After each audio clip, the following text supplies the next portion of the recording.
میں وہ نمبر دیکھ رہا تھا پچھلے 10-12 دن کے، تو اس میں فرق یہ آیا بھائی کہ جب سے دھرنا شروع ہوا ہے تب سے اب تک جو قیمت ہے پیٹرول کی اس میں لگ بھگ 12 سے 15 روپے کا اضافہ ہو گیا ہے، تو پھر دھرنے کے باوجود قیمت تو بڑھتی جا رہی ہے۔ سر یہ تو دھرنے کی وجہ سے نہیں ہے، جو انہوں نے پہلے سے ایک فارمولہ بنایا ہوا ہے وہ اس کے تحت اپنا ریٹ بتایا، لیکن ہم اپنا دباؤ بڑھا رہے ہیں اور امیر جماعت نے حکم دیا ہے انشاءاللہ 28 اگست کو فیصل آباد میں ہو رہا ہے، 4 تاریخ کو سوات میں بڑے بڑے جلسے عام ہو رہے ہیں اور ہم عوام کو اس سے متعارف کروا رہے ہیں، اور انشاءاللہ آنے والے وقت میں اگر امیر جماعت نے حکم دیا تو ہم اسلام آباد کی طرف مارچ بھی کریں گے اور اس کا گہراؤ بھی کریں گے، اور جو امیر جماعت حکم کریں گے انشاءاللہ ہم ان کے ساتھ شانہ بشانہ کھڑے ہیں۔ جب اسلام آباد جائیں گے تو کیا گورنمنٹ کا استعفیٰ لینے جائیں گے؟ بالکل، جو امیر جماعت حکم کریں گے استعفے کا تو ہم استعفیٰ لیں گے، اگر وہ کہیں گے کہ یہ جب تک میرا حکم ہے آپ نے نہیں جانا تو ہم وہاں سے نہیں ہٹیں گے، ایک قدم بھی پیچھے نہیں ہٹیں گے۔ اور جس طرح پہلے آج سے 2 سال پہلے امیر جماعت نے آئی پی پہ مسئلہ اٹھایا اور انہوں نے ادھر ادھر کی باتیں کی، جب امیر جماعت اور اس کی ٹیم نے پورا اس کا سلوشن بتایا اور اس کے بعد انہوں نے 6 آئی پی کے ساتھ معاہدے معطل کیے اور اب اپنی زبان سے خود بتا رہے ہیں کہ ہمیں کتنے خربوں کا فائدہ ہو رہا ہے، اور ابھی 2 دن پہلے انہوں نے کہا کہ ہم 3 اور آئی پی کے ساتھ معاہدے معطل کر رہے ہیں۔ ہاں ٹھیک ہے، آپ کی بات ٹھیک ہے کہ وہ عوام تک نہیں دے رہے، لیکن بیچ میں یہ چور ڈاکو اور باقی جو لوگ بیٹھے ہوئے ہیں وہ اپنے تک ان سب مفادات کو انہوں نے گھیرا ہوا ہے، نیچے عوام تک نہیں آ رہے۔ انشاءاللہ یہ وقت قریب ہے، جیسے بنگلہ دیش کے اندر، سری لنکا کے اندر اور باقی ممالک کے اندر عوام اور نوجوانوں نے اٹھا ہے، ان کا تختہ الٹا ہے۔ آنے والا وقت یہ بتا رہا ہے کہ انشاءاللہ پاکستان بھی اسی طرح ان بدماشوں کی بدماشی نکالے گا۔ آپ تختہ الٹانے نکلیں گے انشاءاللہ، اگر امیر جماعت کا حکم ہوا تو انشاءاللہ یہ تختہ دور لیکن نہیں وہ ہے۔ فرق تھا نا ادھر بنگلہ دیش میں یا بھارت میں جب نوجوان نکلے یا نیپال میں نکلے، سری لنکا میں نکلے، یہ گزشتہ 4-5 سال کی تاریخ ہے مختلف ادوار میں، تو اس میں جو نوجوان تھا وہ کسی سیاسی پارٹی کے پیچھے نہیں تھا، یعنی نوجوان اپنے مسائل لے کے نکلا تو سیاسی پارٹیاں ساتھ آ کر مل گئیں۔ ہم نے بھارت میں بھی حال ہی میں دیکھا جب وہاں کا اسٹوڈنٹ احتجاج کرنے لگ گیا تو جو بھارت کی سب سے بڑی اپوزیشن کی پارٹی ہے کانگریس، وہ خود کو ریلیونٹ رکھنے کے لیے ساتھ آ کے بیٹھ گئے۔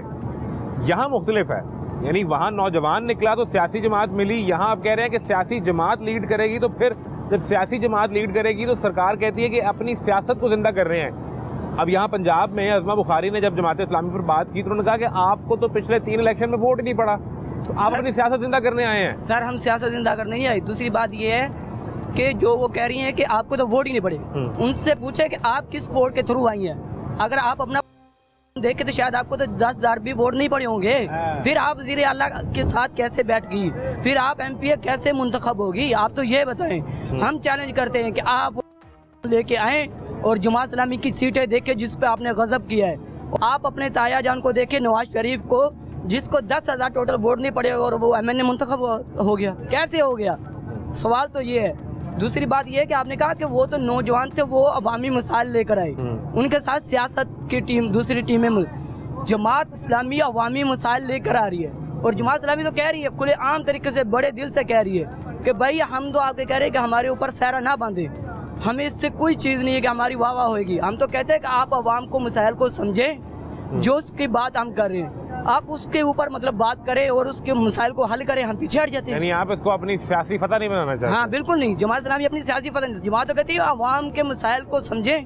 اور اس کا سلوشن نکالیں، ہم پیچھے ہٹ جائیں گے۔ آپ کس علاقے سے ہیں؟ پاک پتن سے۔ پاک پتن سے، تو یہاں لاہور میں کام کرتے ہیں؟ نہیں، مجھے 10 دن ہو گیا یہاں بیٹھے کرنے کے لیے آئے ہوئے جی بالکل۔ جب آپ پاک پتن سے آئے یا پاک پتن میں آپ کا جب رابطہ ہوتا ہے فون پہ تو کتنی کو تعداد میں لوگ جو ہیں انہیں یہ اندازہ ہے کہ جماعت اسلامی نے دھرنا دیا ہوا ہے وہ اس میں شامل ہونا چاہتے ہیں، یہ بس آپ جماعت کا حصہ تھے تو آپ آ گئے؟ میں یہ بتاتا ہوں، کل میرے گاؤں سے یہاں 800 کے 900 لوگ آئے ہوئے تھے جو عوام تھے۔ جی بالکل، اور میں ان میں سے بتاتا ہوں جماعت کے رکن بے شک 4 سے 5 رکن نہیں تھا۔ اچھا، 900 لوگوں میں سے 800-900 لوگوں میں سے، اور ابھی بھی عوام ہمیں یہ کہہ رہی تھی کہ میرے گاؤں کے لوگ کہہ رہے تھے کہ یار ہمارے پاس کنوینس نہیں ہے، ہماری جیب میں اتنے پیسے نہیں ہیں کہ ہم 1500 روپے لگا کے آ کے جائیں، تو ہم جانے کے لیے تیار ہیں لیکن ہمارے پاس پیسے نہیں ہیں یار، آپ مطلب جو لوگ آ رہے ہیں ان کو ہمیں بھی کسی طریقے سے لے آئیں۔ لیکن انہوں نے مطلب کہا کہ جماعت کے جو 4 لوگ تھے کہ ہمارے پاس جتنے پیسے ہم اتنے ہی لوگ لے کے جا سکتے ہیں، انشاءاللہ اگلی دفعہ جب موقع ملے تو آپ کو لے کے جائیں گے۔ عوام تو آنا چاہ رہی ہے لیکن عوام کے پاس اتنی کیپیسٹی نہیں ہے کہ وہ اپنی مدد آپ کے تحت یہاں تک پہنچ سکے. لیکن اگر 12 روز سے آپ بیٹھے ہیں اور عوام بھی آنا چاہ رہے ہیں تو سرکار نے تو سیریس نہیں لیا آپ کو. نہیں, سرکار سیریس لے گی, جب پڑھیں گے لے گی. امیر جماعت نے اب بڑے بڑے شہروں میں جلسے عام کرنا شروع کر دیے, تو اس کا مطلب یہ ہے کہ ان کے اوپر پریشر ڈلے گا. عوام اب آنا چاہ رہی ہے, امیر جماعت کو پتہ چلے اب عوام امیر جماعت ان کے شہر میں جا کے بڑے بڑے جلسے کر رہے ہیں اور اپنا پیغام پہنچا رہے ہیں اور لیوی بتھے کے سے لوگوں کو آگاہ کر رہے ہیں. تو جب یہ کام تو پہلے نہیں کرنا تھا. عمومی طور پہ جب کوئی سیاسی تحریک شروع ہوتی ہے تو رابطہ مہم شروع ہوتی ہے, جلسے پہلے کیے جاتے ہیں, پھر اس کی آخری سٹیج کوئی لانگ مارچ یا دھرنا ہوتا ہے. تو یہاں تو جماعت اسلامی نے سب سے پہلے دھرنا دے دیا اور اب دوسرے کام بعد میں کر رہے ہیں. اسلامی نے میرے خیال میں اپنے کارکن کے ذریعے پہلے یہ نیچے سے شروع کیا تھا, جیسے 7 اگست کو بھی کیا تھا اور باقی میں, لیکن امیر جماعت نے پھر بعد میں ظاہر ہے کہ وقت کے ساتھ ساتھ پالیسیاں اوپر نیچے ہوتی رہتی ہے, تو میرے خیال میں انہوں نے کوئی بہتر ہی سوچا ہوگا.